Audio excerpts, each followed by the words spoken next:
নবী আইসা পড়ছে, চুপচাপ দরজা খুলে না, আওয়াজ শুনলে বাচ্চা বিবির ঘুম ভেঙে যাবে। আমার নবীর সঙ্গে হব, কারো কাছে বলবো না। আজকে কারা গো ঘরের দরজা বন্ধ করে মাহফিলে বসে আছে? আমার মন বলে যারা নবীর প্রেমে একটু কোন সময় দিয়েছেন কষ্ট করে, আবু বকরের সাথে মিলা যাবে গো। আবু বকর বিবির কাছে কয় না, বাচ্চার কাছে কয় না, কিতাবে আসছে আবু বকর দরজাও খুলে না, আওয়াজ হবে বিদায় আস্তে আস্তে ওই বাহির সাইডের একটা জানালা চুপ করে খুললেন। জানালা খুইলা বাহির হইয়া নবীর সামনে যায় হাজির। ইয়া রাসূলুল্লাহ, চলুন কি করতে হবে? আবু বকর বলেন, আমি নবীর চেহারার দিকে তাকাইয়া দেখি গো, আমার নবীর চোখ থেকে জর্জর করে পানি পড়তেছে। হুজুর, আপনারে কি কেউ আঘাত করেছে? না রে আবু বকর, কেউ আঘাত করে নাই। হুজুর, আপনারে কি কেউ গালি দিয়েছে? না রে আবু বকর, কেউ গালি দেয় নাই। হুজুর, তাহলে এইভাবে চোখের পানি ছেড়ে ছেড়ে কেন কান্দেন আমি জানতে চাই গো আল্লাহর বন্ধু।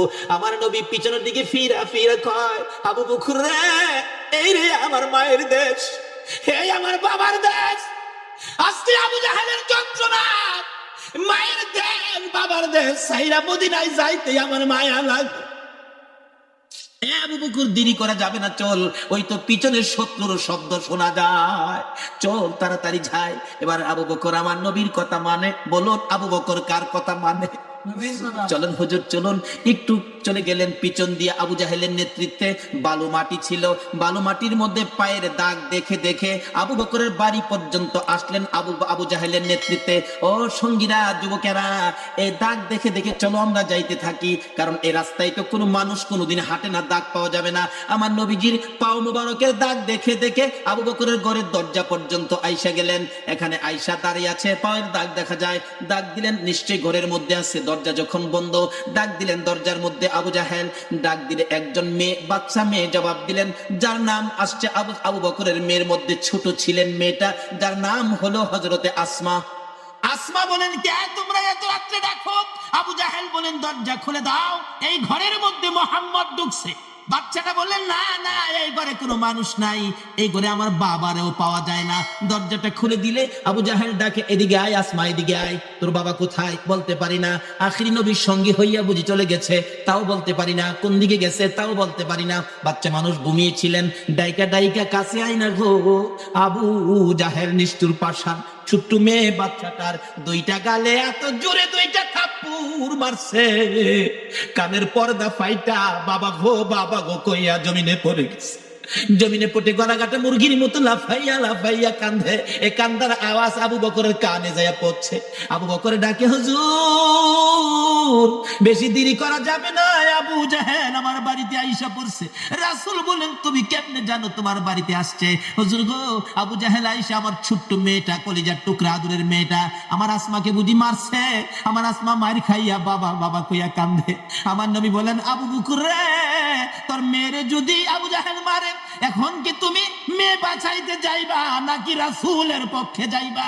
আবু বকর বলেন, ইয়া রাসূলুল্লাহ, আল্লাহর কসম করে বলি, আমার ফ্যামিলির সকল মানুষকে যদি আবু জাহেল মেরে ফেলে, আমি রাসূল ফালাইয়া যাইব না।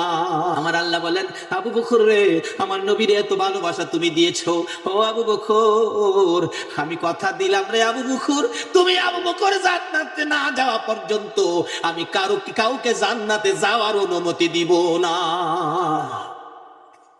আবু বকর, একটু পিছের শব্দ শোনা যায়, আয়সা পড়ছে। গারে সুর পাহাড়, একবারে মক্কার কাছে। মদিনা যাইতে খালি মক্কা থেকে বাহির হয়েছে নবীজি। গারে সুর পাহাড়ে, আমরা তো আগে শুনতাম, আগে ভাবতাম যে হয়তো সমতল রাস্তা দিয়ে হাইটা যাইতে কোনো গর্তের মধ্যে নবীজি আবু বকরকে নিয়ে আশ্রয় নিয়েছেন, কিন্তু না, নবীজি আশ্রয় নিয়েছেন এটা পাহাড়ের উপরে, পাথর, শুধু পাথরের পাহাড়। নবীজি যাইতেছে, এদিক দিয়ে সকাল হইতেছে। আচ্ছা বলুন তো, সকালবেলা যদি পাহাড়ের মধ্যে কেউ নড়াচড়ি করে দেখা যাবে না? কিন্তু পাথরের পাহাড়, কি কুদরত! যারা মক্কায় গিয়েছেন অবশ্যই দেখেছেন, গারে সুর পাহাড়টা এদিক দিয়ে সকল অবস্থান, সকল জায়গা ফর্সা হয়ে আসতেছে, আর নবীজি পাহাড়ে উঠার কারণে পাহাড়টা আন্ধার হয়ে যাইতেছে। এখনো যা দেখবেন, গারে সুর পাহাড়টা একবারে কালো পাথরের পাহাড়, একবারে কালো আন্ধার হয়ে থাকে। পাথরকে প্রশ্ন করবেন, পাথর তুমি কালো হয়ে আন্ধার হইলে যে? পাথর জবাব দিবে, রাসূলকে হেফাজত করার জন্য আমি অন্ধকার হয়ে গেছি। সুবহানাল্লাহ। পাথর হইয়া রাসূল চিনে গো, উম্মত হইয়া রাসূল চিনলাম। আমার নবী বলেন, আবু বকর এই পাহাড়ের মধ্যে দেখো কোথাও কোনো গর্ত পাওয়া যায় কিনা, এই গর্তের মধ্যে আমরা বসে থাকি, দুশমনেরা চলে গেলে আমরা মদিনার দিকে চলে যাব। আচ্ছা হুজুর দেখতেছি, হঠাৎ দেখে এই পাহাড়ের ফাঁকে একটা সুড়ঙ্গ পথ আছে, এর মধ্যে দুইজন লোক কোন রকম বসতে পারবে। আবু বকর বলেন, হুজুর আমি আগে এর ভিতরে যাইয়া দেখি কোন শত্রু, কোন বিপদ আপদ পোকামাকড় আছে কিনা। ঠিক আছে যাও, যাই দেখে না পরিষ্কার। রাসূল গো আপনি আসেন। নবীজি ভিতরে ঢুকছেন, এই মুখের উপরে এই পাতা লতা বাহির হইয়া গর্তের মুখটা বন্ধ হয়ে গেছে। মা করাইসা এর মধ্যে জাল বুইনা ফালাইছে, কবুতর আইসা জালের মধ্যে ডিম পাইরা দিছে। কিছুক্ষণ পরে ডিমেতে বাচ্চা বাহির হইয়া চেউ চেউ করতেছে। সুবহানাল্লাহ। সকল প্রাণী আমার নবীরে ভালোবাসা দেয় কিনা বলুন তো? আল্লাহ বলেন কেন দিবে না? সকল সৃষ্টির কারণ হলো আমার এই নবী, যার কথা মানার জন্য তোমাদেরকে বলেছি। পায়ের দাগ দেখে দেখে কাফের আবু জাহেল বেঈমান সঙ্গীদেরকে নিয়ে আসলেন, কিন্তু পাথরের কিনারে পাহাড়ের কিনারে আইসা আর পায়ের দাগ পাওয়া যায় না। এখন ব্যাপারটা কি? নিশ্চয়ই এই পাহাড়ের কোথাও আছে। তালাশ করে ঘুরতেছে, ঘুরতে ঘুরতে একজন একজন করে একবারে কোনো জায়গা ফাঁকা নাই, এভাবে দেখতে দেখতে আসতেছে। কিতাবে আসছে নবীজি যেই গর্তের মধ্যে ছিল, এই গর্তের কাছাকাছি আইসা একটা লোক বলতেছেন, সামনে একটা গর্ত দেখা যায় রে, এর মধ্যে আছে। আবু বকর বলেন, ইয়া রাসূলুল্লাহ আর বাঁচা যাবে না। রাসূল বলেন, লা তাহজান ইন্নাল্লাহা মা'ানা। আবু বকর ভয় পাও না, ঘাবড়ায়ো না, আল্লাহ আছে আমাদের সঙ্গে। বলুন কে আছে?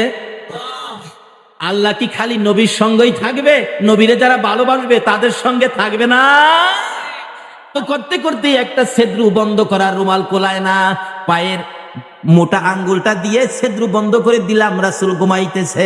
একটু পরে এই গর্তের মধ্যে একটা সাপ ছিল, নবীকে দেখার জন্য 6 মাস বসে রয়েছে। সাপটা আইসা নবীজির শরীর মুবারকের মজার গন্ধ পাইয়া সাপটা এসে ধাক্কাইতেছে, কাপড়ের পট্টি দিয়া বাহির হওয়া যায় না।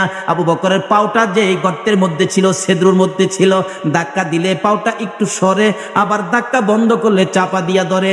সাপ ভাবতেছেন এটাই বুঝি রাস্তা পার হয়ে বাহির হওয়ার জন্য, ধাক্কা দেয়, সরাই জুড়ে ধাক্কা দেয়, একটু সরে আবার বন্ধ হয়ে যায়। সাপটা অপারক হইয়া নবী দেখার পাগল হইয়া ও অসহ্য হইয়া অধৈর্য হইয়া আবু বকরের পায়ের মধ্যে দংশন করে দিল। আবু বকর ব্যথায় অস্থির হইয়া কান্দে, মাউত, আমি আবু বকরের জীবন যাইতে পারে গো, রাসূলের ঘুম ভাঙাইতে পারি না। একবার দংশন করলেন, আবু বকরের পাও সরে না, আবার দংশন করলেন, তবু আবু বকর পাও সরায় না, ব্যথায় অস্থির, সমস্ত চেহারা কালো হয়ে গেছে। আবার দংশন করলেন, 3 বারের মাথায় আবু বকর বেহুশ হইয়া পড়ে গেলে আমার নবীর ঘুম ভেঙে গেছে। ওইটা দেখে সর্প দাঁড়াইয়া রইছে, আবু বকর জমিনে পড়ে রইছে। আমার নবী জিগায়, সর্পরে আমার আবু বকর কি সর্বনাশ করলি? সর্প ডাকে, হুজুর বেয়াদবি ক্ষমা করে দিন, আমি আবু বকরকে ধ্বংস করার ইচ্ছা ছিল না। আমি শুনেছি আল্লাহর হাবিব এই রাস্তায় হিজরত করে মদিনায় যাবে, আবু জাহেল সঙ্গীদেরকে নিয়ে আপনাকে আক্রমণ করার জন্য আসবে, আপনি এই গর্তের মধ্যে আশ্রয় নিবেন গো। আমি অপেক্ষায় ছিলাম, আপনি নবী গর্তের মধ্যে আশ্রয় নেওয়ার জন্য আসলে আমি সাপ গর্তের মুখের মধ্যে পাহারা দিব, আপনার কোনো শত্রু যদি আসে আমি সাপ দংশন করে দুনিয়া থেকে বিদায় করে দিব। হুজুর আপনার আগমনে আবু বকর আমারে বাধা দিল। আবু বকর ভাবছে আমি বুঝি আপনাকে দংশন করব। নবী গো, আল্লাহর কসম করে বলি 6 মাস পর্যন্ত বসেছিলাম আপনি নবীর পক্ষে ওই কাফেরদের মোকাবেলা করার জন্য। জংলার সর্প হইয়া নবী চিনল গো, উম্মত হইয়া নবী চিনলাম না। এই সারা বিষ পানি হইয়া আবু বকর সুস্থ হইয়া দাঁড়াইলে। অনেক লম্বা ঘটনা।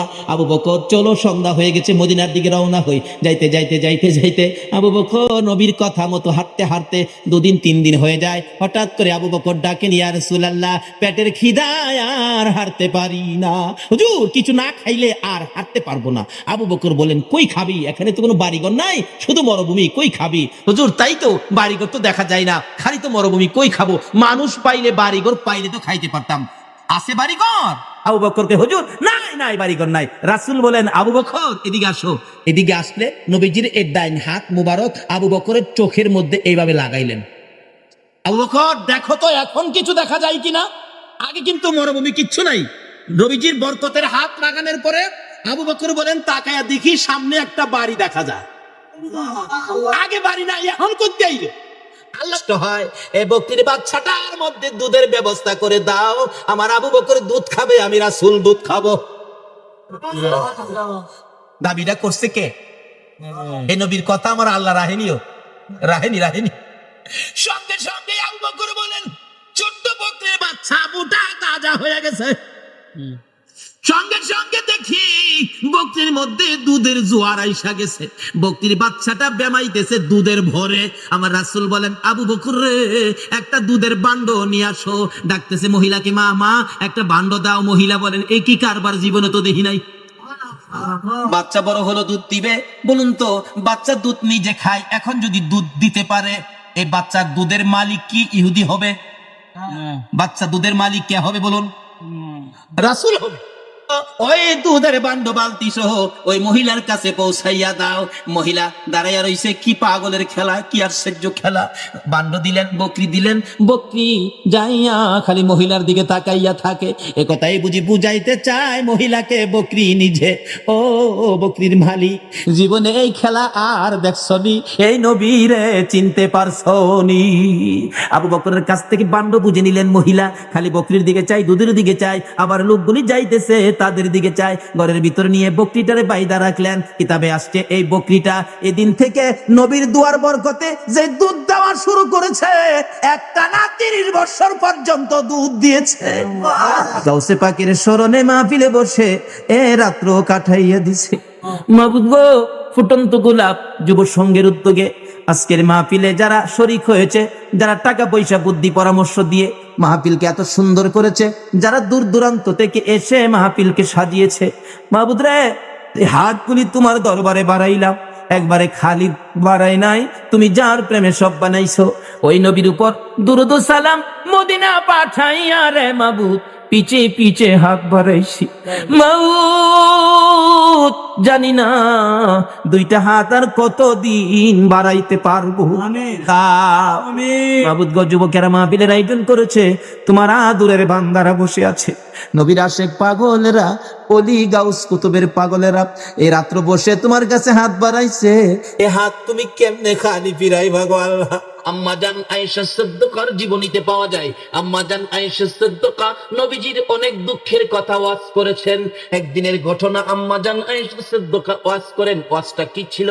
প্রশ্ন করেছে, ইয়া রাসূলুল্লাহ, জীবনে কতদিন যুদ্ধের ময়দানে যাইয়া কত জায়গায় মাইর খেয়েছেন, নবী গো আমি জানতে চাই কোন দিনের মাইর আপনার কাছে বেশি কষ্ট, বেশি ব্যথা হয়েছে? আমার নবী দুইটা চোখের পানি এতিমের মতো ছেড়ে দিছে। আয়েশা রে, মায়ের কথা মনে করিস না রে আয়েশা, মায়ের কথা মনে হইলে রে আমার তাইবের কথা মনে হয়ে যা। আয়েশা, তাইবের জমিনের মায়ের রে, একবার নয়, দুইবার নয়, 3 বার করে আমাকে বেহুশ করেছে। এমন মার আমি জীবনে কোথাও খাই নাই রে। তাইবের মায়ের কথা মনে হইলে এখনো আমার চোখের পানি রাখতে পারি না, মন কয় ব্যথাই যেন আমার কলিজা ফাইটা যাবে রে আয়েশা। কিছুক্ষণ পর আবার এতিমের মতো চোখের পানি ছেড়ে ছেড়ে আম্মা জান আয়েশা সিদ্দিকার দিকে তাকায়া তাকায়া ডাকে, রে আয়েশা, আর একটা ব্যথার কথা শোনো। তাইবের জমিনের মার সবচেয়ে বেতার কথা রে আমার, এই তাইবের জমিনের মায়ের কথাও আমি নবী পুইলা যাই রে আয়েশা, যখন আমার গুনাহগার উম্মতের কথা মনে হইয়া যায়। তাইবের জমিনের এত কষ্ট, এত ব্যথার মার যায়েদ ইবনে হারেসা বলেন, আমার নবীকে 3 বার করে বেহুশ করেছে, উঠতে পারে না, টাইনা টাইনা নবীকে উঠাইছে। হাঁটতে পারে না, ধাক্কা দিয়ে একটুখানি হাঁটাইছে। নবী যখন আবার বেহুশ হয়ে পড়ে যায়, আবার টাইনা উঠাই। তিনবার এভাবে টাইনা উঠাইছে, টাইনা হাঁটাইছে, ধাক্কা দিয়ে হাঁটাইয়া মারতে মারতে তিনবার করে বেহুশ। শেষবারের মাথায় এমন মার মারলো, নবীজিকে পাথরের নিচে ফালাইয়া দিছে। তাদের ধারণা আমার নবী বুঝি দুনিয়ার থেকে বিদায় হয়ে গেছে। যায়েদ ইবনে হারেসা বলেন, আমি নবীজিকে এইভাবে কোলে উঠাইলাম, নবীজি গাছ ছেড়ে দিয়েছে, মন কয় নবী দুনিয়ায় নাই। একটা চিৎকার মারলাম, প্রভু গো, আমি যায়েদ ইবনে হারেসার জীবন নিয়ে যাও, আমার রাসূলের জীবন ফিরাইয়া দাও। নবীজিকে কোলে করে দৌড়াইয়া পাহাড়ের নিকটে যাইয়া একটা পাথরের উপর বসাইতে চাইলাম। বসাইতে চাইলে দেখি নবীর ক্ষত বিক্ষত শরীর, শক্ত পাথরে বসলে বুঝি কষ্ট হবে। আমি তাকিয়ে দেখি বসানোর প্রস্তুতি নেওয়ার সাথে সাথে ওই পাহাড়ের পাথর নবীর শান্তির জন্য তোলার মতো নরম হইয়া যায়। পাহাড়ের পাথর হইয়া আমাদের নবী কিনে উম্মত হইয়া নবীর আদর্শ নিলাম না। যায়েদ ইবনে হারেসা বলেন, আমি নবীজিকে বসাইয়া আঞ্জাদি ধরে রাখছি, রক্ত মুবারক আমার জামা কাপড় লাল হয়ে গেছে। এমনি সময় নবীর ব্যথায় ব্যতীত হয়ে জিবরাইল দরখাস্ত করেছিলেন, প্রভু গো, তুমি কেমনে সহ্য করো গো তোমার বন্ধুর এই কষ্ট? আমি জিবরাইল সহ্য করতে পারি না, অনুমতি দাও, বিচার করে আসবো। আমার আল্লাহ বলেন, জিবরাইল রে, তুমি অনুমতি চাইলা রে জিবরাইল, আমার বন্ধু তো একবারও কিছু চায় না, একটা বার কিছু চাইলো না। যাও বন্ধুর কাছে, বন্ধু যদি অনুমতি দেয় বিচার করে দিয়ে আইসো। নবীজির সামনে জিবরাইল লম্বা ঘটনা ডাকতেছে, ইয়া রাসূলুল্লাহ, এত মায়ের মারলো তাইবের মানুষ, আপনাকে অনুমতি দেন তাইববাসীদেরকে বিচার করে শেষ করে দেয়। আমার নবী ডাকে, জিবরাইল রে, ও জিবরাইল, শেষ করে দিবি? তুমি বুঝি রাগ হয়ে গেছো? হুজুর, আমার আল্লাহ বলেছে অনুমতি দিলেই আমি বিচার করে দিব, অনুমতি দেন, অনুমতি দেন। আমার নবী বলেন, জিবরাইল রে, আমার অনুমতি নেওয়ার আগে আমার একটা খবর আমার আল্লাহর কাছে দিয়েছো। কি খবর? আমার এই রক্ত ভিজা জামাটা, সাদা জামা রক্তে লাল হয়েছে রে জিবরাইল, আমার এই রক্ত ভিজা জামাটা আমি আমার প্রভুর দরবারে জমা রাখতে চাই রে, এর বিনিময়ে অন্য কিছু চাই না। আমার আমার বিনিময় আমার মাবুদ যেন আমার উম্মতের মাফ করে দেয়। এই নবীর উম্মত হওয়া, নবীর আদর্শে দেওয়া, বলুন আমাদের দরকার আছে কিনা? কিভাবে যাবেন? এটা কোরআন শরীফে পরামর্শ দিয়েছে, ইয়া আইয়ুহাল্লাযীনা আমানু দুখুলু ফিস-সিলমি কাফা।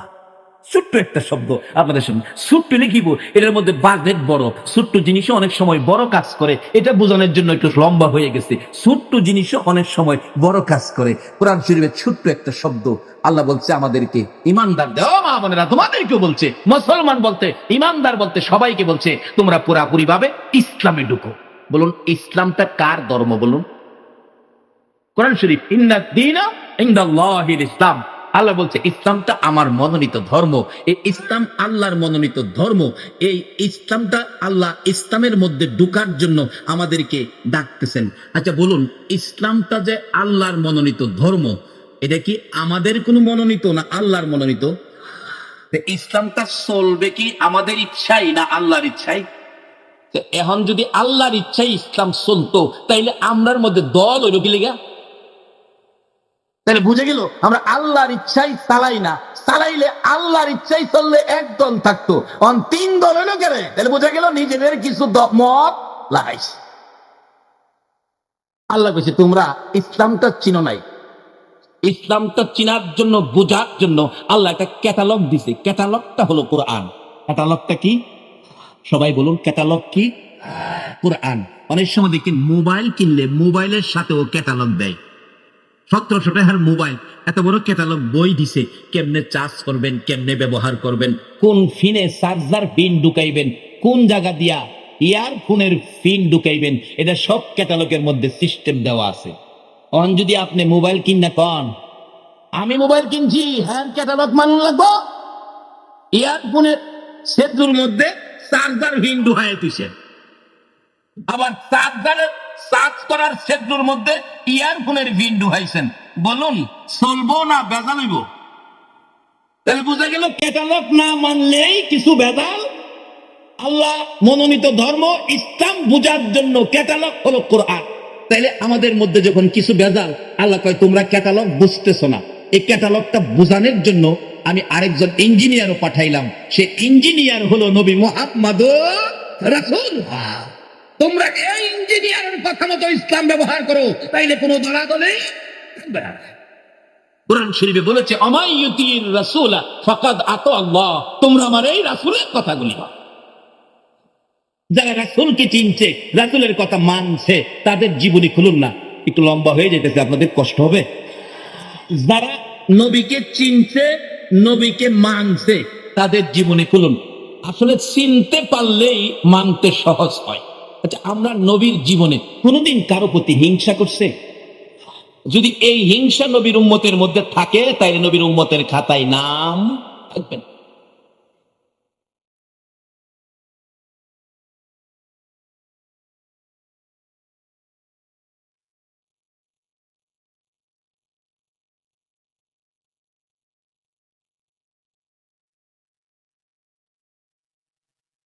আগে বাড়ি আলোচনায় যাই, তাফসীরের কিতাব খুলুন। হযরত আইয়ুব আলাইহিস সালাতু সালাম সমস্ত শরীরে কীড়া পড়ে গেল, একবারে সমস্ত শরীর পচে গেছে, দুর্গন্ধে অন্যান্য বিবিগণ সরে গেলেন, কিন্তু একজন বিবি স্বামীর কাছ থেকে সরে গেল না। বলুন তো এই বিবিটাকে?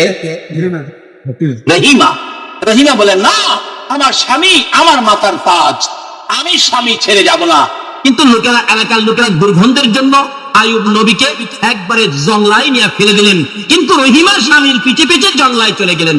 ও মা বোনেরা, তোমরাও তো এই পুরস্কার পেতে পারো। কিভাবে পাইবা? সিস্টেমে আপনি। রহিমা সারাদিন মহল্লায় কিছু কাজ করে কিছু খানা নিজে খায়, স্বামীর জন্য কিছু নিয়ে আসে। একদিন আসতেছে, স্বামীর মহব্বতে নিয়ে আসতেছে, রাস্তার মধ্যে খান বাহাদুর ইবলিস সাহেবের চিনেন না আপনারা? ইবলিস সাহেব তো রাস্তায় বসে রয়েছে, দেখবেন এক জাতের সাপ আছে, এরকম বড় বইলে রাস্তার কিনারে বসে থাকে। মানুষকে কয়, আসো কার বাইকে কি আছে আমি দেখি, আয়ো। দেখবেন এক লোকের দায়িকানে মানুষ গেরাও পেয়ে দাঁড়াইছে, তোমার নাম কি? আমার নাম ফালু। ফালু আগামী বছর অ্যাক্সিডেন্ট হয়ে মারা যাবে। বইয়ের মধ্যে কইরা দেখাইতেছে। ফালু কয়, চাচা কইলেন কি? আমার বলা নেই আর উপায় কি? ওকে তুই বাবা মরে যাবি অ্যাক্সিডেন্টে, তো টাকা লন 50 টাকা, কথা হইলে তুই বাচ্চা গেলে। দেখছেন না রাস্তার কিনারে আরে বাজারে বসে থাকে, মানুষের বাইক দেখে। আরে তুই মানুষের বাইক দেখতে রাস্তা চাইছস, আরে তোর বাইক তোরা দেখে কে? আমাদের এলাকায় এক ঘটনা ঘটছিল। আমাদের এলাকায় হাট বৈরবের বুধবার দিন রাস্তার কিনারে বসে বাইক দেখে এক বেটা এসে হ্যাঁ এমন মাইট দিল, ভাই আমার এই কামটা করলেন, তুই বাড়িতে আইসবালা তুই বই দেখলি না, আজ গাড়ি তুই হ্যাঁ নইলে মাইর খাইবি, তোর বাইকে যে মাইর আছে দেখতে হইলি না? তুই এইসব মানুষের বাইক দেখতি, তোর বাইক তুই জানো। আর আমরাও মাশাআল্লাহ এর পিছনে ঘুরতেছি, নবীর দেওয়া সিস্টেম মতো আসেন। বাইকের যা কিছু আছে বালামন্দের মালিক কে? আমরা যদি বলেন কে? এটাই আমার নবী শিক্ষা দিয়ে গেছেন। নবীর কথা মতো আসেন। নবী আপনাদের জন্য মদিনায় শুয়ে 24টা ঘন্টা এখনো কাঁদছে। রহিমা আসতেছে, ওই ইবলিস বলতেছেন, রহিমা তোমার স্বামী এত ভালোবাসো, কিন্তু তোমার স্বামী যে অসুস্থ, ওষুধ তো নিয়ে খাওয়াইলা না। হুজুর আপনি ওষুধ বিক্রি করেন? হ্যাঁ, এই যে আমার কাছে ওষুধ আছে, একবার লাগাইলেই সে কি ভালো ওষুধ নেয়া, তাই বলছি। চিনছেন তো কে বলছে? ইবলিস, শয়তান। তাই না? আসেননি এখনো? ফটিয়া আসে। সহজ বিচার কিভাবে করবেন? পয়েন্টের উপর, বেআইনি ভাবে না। আল্লাহ কোনো কাজ বেআইনি করে না। রহিমা বলেন, ওষুধ যে নিব, আমার কাছে তো পয়সা নাই। শয়তান কয়, রহিমা পয়সা লাগবে না, তোমার মাথার চুলগুলি কাইটে আমারে দিয়ে দাও, আমি তোমার স্বামীর ওষুধ দিয়ে দিব। রহিমা কই, আমার স্বামী তো আমার মাথার চুল, আমি চুল দিয়ে কি করবো? লন চুল কাইটে দিয়ে দিলাম, ওষুধ দেন। ওষুধ নিয়ে স্বামীর জন্য খুশি, স্বামীর জন্য ওষুধ আনতে পেরেছি, কি খুশি রহিমা। কিন্তু রহিমার আগেই ইবলিস যায়া বলতেছে, আয় ওই যে তোমার বিবি মহল্লায় জানি কোন অপরাধে ধরা পড়েছে, সকল চুল বুড়ি কাইটা ফেলছে। নাউজুবিল্লাহ আপনি বললেন, এই যে একটা শয়তান অহনো আসেনি, আচ্ছা, আমার বিবি এ কাজ করলো। কাছে আইসে, রহিমা স্বামী, আপনার জন্য ওষুধ আনছি। ওষুধ আনছ? একজন মুরব্বী কয়ে গেছে। কি করছো? কে কয়ে গেছে? মুরব্বী। মুরব্বী মুরব্বী চিনেন না? ওই যে মুরব্বী, মুরব্বী কয়ে গেছে। তুমি কি করছো? বিচার হবে তোমার। দাঁড়াও, আমি সুস্থ এলই। আমি সুস্থ হইয়া তোমার 100 লাঠি পিটা করবো। 100। আল্লাহর কুদরত, লম্বা ঘটনা সংক্ষেপ করে দিলাম। সুস্থ হয়ে গেলেন আইয়ুব নবী। লাঠি একটা নিচে এই মোটা রিয়া। আল্লাহ কয়, আইয়ুব, রহিমারে মারিস না, মারিস না। ও মা বোনেরা, আল্লাহ তো আপনাদের পক্ষে আছে, কিন্তু কেমন করলে থাকবেন দেখেন না। আইয়ুব, রহিমারে মারিস না। খোদা গো, মাইয়ের আমু হেরে এই কামটা করছে। কি করছে? কি অপরাধ করছে? চুল কাটছে। আল্লাহ তো রহিমা কোনো অপরাধ করে নাই। আমি আল্লাহ বলতেছি। আচ্ছা, তাইলে ইবলিসের কথার দাম হবে না আল্লাহর কথার দাম হবে? আমি আল্লাহ বলছি রহিমা কোনো অপরাধ করে নাই। কোথা কোথা হলে একজন মুরব্বী কইলো অপরাধ করছে, চুল কাটছে। আল্লাহ কয়, হ্যাঁ হইলো শয়তান। হ্যাঁ, ওষুধ দিচ্ছে তোরে বালা করবার লেগা, মাতার চুলের বিনিময়, তাই নাকি? হ্যাঁ, রহিমা, আয় আমার মুখে। রহিমা দুইটা চোখের পানি জর্জর করে ছাড়ে। মামা, এইভাবে বুঝি তুমি আমার জন্য মেহেরবান হয়েছো? তুমি আমার পক্ষে আসছো? ও মা বোনেরা, স্বামীর খেদমত করো, এই স্বামীর জন্য ভালোবাসা দাও, আমার আল্লাহ তোমাদেরকে ভালোবাসবে। বলতেছেন আইয়ুব, খোদা গো, আমি যে বলে ফেলেছি আমি তো তোমার নবী, নবীর কথা তো মিথ্যা হয় না। আমি যে বলেছি রহিমারে 100 লাঠি পিটা করব। আল্লাহ কয়, রহিমারে যদি 100 লাঠি পিটা করস রে আইয়ুব, রহিমা তো বাঁচবে না। আগেকার দিনের মহিলারা কি কর পর্দার ভিতরে থাকতো, তো তারা তো শক্ত ছিলেন না, নরম গরম ছিলেন। একবারে 100 লাঠি পিটা দিলে মইরাই যাইব।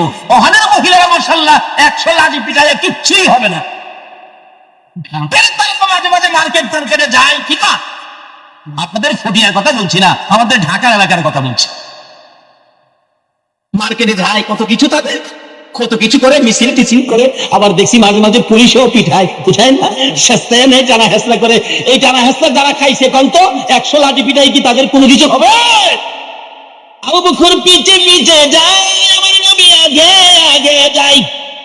প্যান্ডেলের মাঝখানে রাস্তা রাখছে। স্টেজে আইসা যদি নবী আবু জাহেলের কাছে নতি স্বীকার করে, তাহলে আর যুদ্ধ হবে না, এমনি শেষ। আবু জাহেল বলেন, এখনো আসতেছে না কেন? আমার নবী আগে আগে যাই, আবু বকর পিছে পিছে যাই। আমার আল্লাহ বলেন, বন্ধু ভয় পেও না, আমি আল্লাহ তোমাদের সঙ্গী হয়েছি। প্যান্ডেলের মাঝখানে রাস্তা, যখন প্যান্ডেলের ওই মাথায় ডুবতেছে আমার নবী, সকল সৈন্যরা আমার নবীর সুন্দর চেহারার দিকে তাকিয়ে গেছে। আবু বকর বলেন, আমি নবীজির পিছন থেকে একবার ডান দিকে তাকাই, আবার বাম দিকে তাকাই, কেউ নেই, আমার নবীর সুন্দর চেহারায় আঘাত করে বসে। আবু বকর বলেন, আমি ডান দিক বাম দিক সৈন্যদের দিকে তাকাইয়া দেখি, তারা আঘাত করবে তো দূরের কথা, আমার নবীর সুন্দর চেহারা দেখে তাদের হাতের হাতিয়ার গুলো জমিনের মধ্যে পড়ে গেছে। সকল হাতিয়ার জমিনে ফেলে দিয়ে আমার নবীর সুন্দর চেহারা দেখছে। যে বিনা হইলে জগৎ সৃষ্টি। রমজান হইতো, রমজান নামাজ হইতো, মসজিদ হইতো, মাদ্রাসা হইতো, খানায় কাবা হইতো, মিনা মুজদালিফা আরাফা হইতো, আল্লাহর আরশ কুরসি লৌহ কলম পর্যন্ত হতো না যদি আমার আপনার নবী না হতো। আজকে আপনারা কারা? আপনারা কোন মায়ের সন্তান? এই নবীর পক্ষে রাত্রে 12টার পরে বসে গেছেন। যারা রাত্রে 12টার পরে নবীর পক্ষে বসে আছেন, আল্লাহর কসম, আপনার জন্য আমার নবী ফুল সিরাতের কিনারে বসে থাকেন। আবু বকর বলেন, আমি দেখি হাতিয়ার গুলো জমিনে পড়ে আছে, সৈন্য রাত্রি নবীর দিকে তাকিয়ে আছে। হাবিব বিন মালিক আসনে বসা ছিল স্টেজে। আরে আবু জাহেল, লোকটা কে আসতেছে যে? আবু জাহেল বলেন, আমার ভাতিজা, তার সাথেই তোমাকে যুদ্ধ করতে হবে। হাবিব বিন মালিক নবীর সুন্দর চেহারা দেখে বসা ছিল, তো বসার থেকে উইটা দাঁড়ায় গেছে।